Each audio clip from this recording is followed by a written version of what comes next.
Sir movie ತುಂಬ ಚೆನ್ನಾಗಿ ಬಂದಿದೆ ಆಯಿತಾ. ಚಂದನ್ ಶೆಟ್ಟಿ ಅವರು ಈಗಾಗಲೇ ಮ್ಯೂಸಿಕಲ್ ಅವ್ರು ಏನೋ ಅಂತ ಪ್ರೂವ್ ಮಾಡಿದರು. ಈಗ ಕಾಮಿಡಿಲಿ ಆ್ಯಕ್ಟಿಂಗಲ್ಲಿ ಎಲ್ಲನೂ ತುಂಬ ಚೆನ್ನಾಗಿ ಮಾಡ್ಬೋದು ಅಂತ ಪ್ರೂವ್ ಮಾಡಿದ್ದಾರೆ ಆಯಿತಾ. ಎಲ್ಲ ಪಾತ್ರಗಳಿಗೂ ಅವ್ರವ್ರಿಗೆ ನ್ಯಾಯ ಒದಗಿಸ್ಕೊಟ್ಟಿದ್ದಾರೆ. ಕನ್ನಡ ಫ್ಯಾಮಿಲಿ ಎಂಟರ್ಟೈನರು ಆಯಿತಾ. ಎಲ್ಲರೂ ಕೂಡ ಬಂದು ಫ್ಯಾಮಿಲಿ ಸಮೇತ ನೋಡಬೇಕಾದ ಚಿತ್ರ. ಎಲ್ಲರೂ ಬಂದು ಕನ್ನಡ ಸಿನಿಮಾನ ಥಿಯೇಟ್ರಲ್ಲೇ ನೋಡಿ. ತುಂಬ ಚೆನ್ನಾಗಿ ಬಂದಿದೆ. ಮೂವಿ ತುಂಬ ಚೆನ್ನಾಗಿತ್ತು. ಅದಕ್ಕೆ ನಮಗೆ ವೀಡಿಯೋಸ್ ತುಂಬ ಇಷ್ಟ ಆಯ್ತು ಸರ್. ಇನ್ನೂ ಸ್ವಲ್ಪ ಎಕ್ಸ್ಪೆಕ್ಟೇಷನ್ ಜಾಸ್ತಿ ಮಾಡ್ತಿದ್ದೀವಿ. ಆ್ಯಕ್ಟಿಂಗ್ ಚೆನ್ನಾಗಿದೆ ಸರ್. ಆ್ಯಕ್ಟಿಂಗ್ ಸೂಪರ್ ಆಗಿದೆ. ಚಂದನ್ ಶೆಟ್ಟಿದು ಮತ್ತು ಅವ್ರ ಲವರ್ ಇದ್ರಲ್ಲ ಆದಿತ್ಯ, ಅವ್ರು ತುಂಬ ಚೆನ್ನಾಗಿದೆ ಸರ್. ಮತ್ತು ಅವ್ರದ್ದು ವಿಲನ್ ಕ್ಯಾರೆಕ್ಟರ್ ಮಾಡ್ತಾರೆ ಲಾಸ್ಟಲ್ಲಿ, ಅದು ಚೆನ್ನಾಗಿತ್ತು.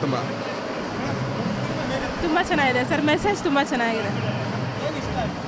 ಫಸ್ಟ್ ಆ್ಯಕ್ಟಿಂಗ್ ಅಲ್ವಾ ಸರ್, ತುಂಬ ಚೆನ್ನಾಗಿದೆ ಸರ್.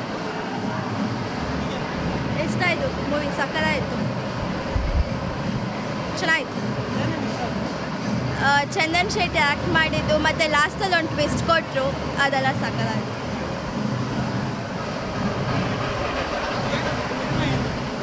ನಮ್ಗೆ ತುಂಬ ಇಷ್ಟ ಆಯಿತು ಸರ್.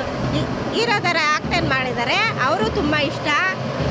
ಇನ್ನೊಬ್ಬರು ಹೀರೋಯಿನ್ ಥರ ಅವರು ತುಂಬ ಇಷ್ಟ, ಅವರು ಚೆನ್ನಾಗಿ ಚೆನ್ನಾಗಿ ಮಾಡಿದ್ದಾರೆ. ತುಂಬ ಇಷ್ಟ. ಸೂಪರ್ ಅನಿಸ್ತು, ತುಂಬ ಖುಷಿ ಆಯಿತು. ಸ್ಟೋರಿ ಚೆನ್ನಾಗಿದೆ, ನೋಡ್ಬೋದು, ಬೇಜಾರೇನಿಲ್ಲ. ತುಂಬ ಚೆನ್ನಾಗಿದೆ ಸ್ಟೋರಿ, ನೋಡ್ಬೋದು. ತುಂಬ ಸಂತೋಷ ಆಯಿತು. ತುಂಬ ಎತ್ತರವಾಗಿ ಬೆಳೀಲಿ ಅನ್ನೋದೇ ನಮ್ಮ ಆಸೆ. ಅವ್ರ ಅಭಿಮಾನಿ ನಾವು. ತುಂಬ ಸಂತೋಷ ಆಯಿತು. ಹೌದು ಸರ್, ಇದೇ ಫಸ್ಟು. ಇನ್ನೂ ಚೆನ್ನಾಗಿ ಬೆಳೀಲಿ ಅನ್ನೋದು ನಮ್ಮ ಆಸೆ. ತುಂಬ ಚೆನ್ನಾಗಿದೆ ಫಿಲಮು. ನಮಗಂತೂ ತುಂಬ ಖುಷಿ ಆಯಿತು. ಸ್ಟೋರಿ ಫಸ್ಟಿಂದ ಕೊನೆ ತನಕ ಬೇಜಾರೇ ಇಲ್ಲ. ಲಿರಿಕ್ಸು ಚಂದು ಅವರು ಲಿರಿಕ್ಸ್ ಇದೆಯಲ್ಲ, ಅದು ಹಾಡುಗಳು ತುಂಬ ಚೆನ್ನಾಗಿ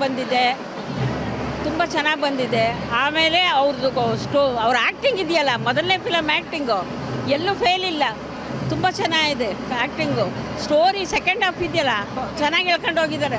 ಲಾಸ್ಟಿಗೆ ಜನಕ್ಕೆ ಬೇಜಾರು ಮಾಡಿಲ್ಲ. ಅದನ್ನು ಯಾವ ಥರ ಏನು ಇದೇನು ಹಿಂಗೆ ಮಾಡಿರಲ್ಲ, ಅದೇನೂ ಇಲ್ಲ. ನವರಸನ್ನು ಅದರಲ್ಲಿರೋ ಆ್ಯಕ್ಟರ್ಸು ಎಲ್ಲ ತುಂಬ ಚೆನ್ನಾಗಿ ಆ್ಯಕ್ಟ್ ಮಾಡಿದ್ದಾರೆ.